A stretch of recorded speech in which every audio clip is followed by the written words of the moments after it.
নমস্কার বন্ধুরা, কেমন আছেন সবাই? আশা করি সবাই ভালো আছেন।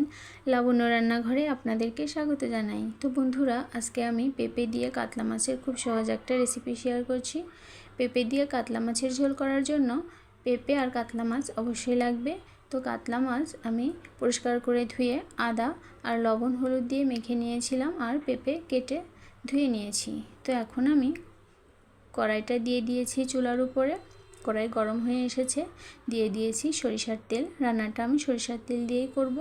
তো এখন আমি মাছগুলো দিয়ে দিচ্ছি। মাছের দুই পাশ ভেজে তুলে নেব। গরমের সময় এরকম পেঁপে আর মাছের ঝোল করলে খেতে কিন্তু মন্দ হয় না।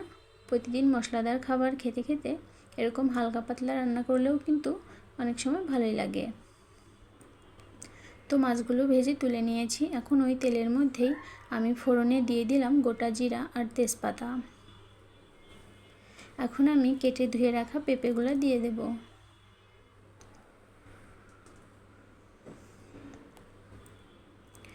পেঁপেগুলো একটু হালকা নাড়াচাড়া করে নিচ্ছি। তো জিরা হালকা টেলে নিয়েছি, এটা আমি ব্লেন্ড করে নেব।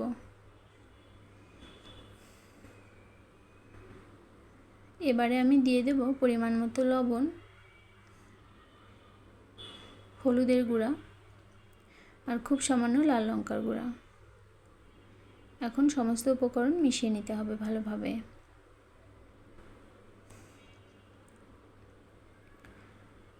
পেঁপে কিন্তু খুব তাড়াতাড়ি সেদ্ধ হয়ে যায়। তো এখন আমি দিয়ে দেব ভেজে রাখা মাছ আর কয়েকটা কাঁচা লঙ্কা চেরা। তো এখন গরম জল দিয়ে দেব ঝোলের জন্য।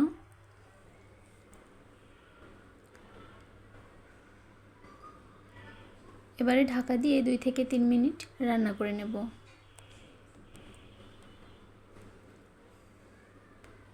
তো বন্ধুরা, ফিরে আসছি 2 থেকে 3 মিনিট পর। পেঁপে কিন্তু অনেকটাই সেদ্ধ হয়ে এসেছে। এখন আমি দিয়ে দেব কয়েক টুকরা পাকা টমেটো আর ভাজা জিরার গুঁড়া আর খুব সামান্য পরিমাণ চিনি। একটু মিশিয়ে নিতে হবে।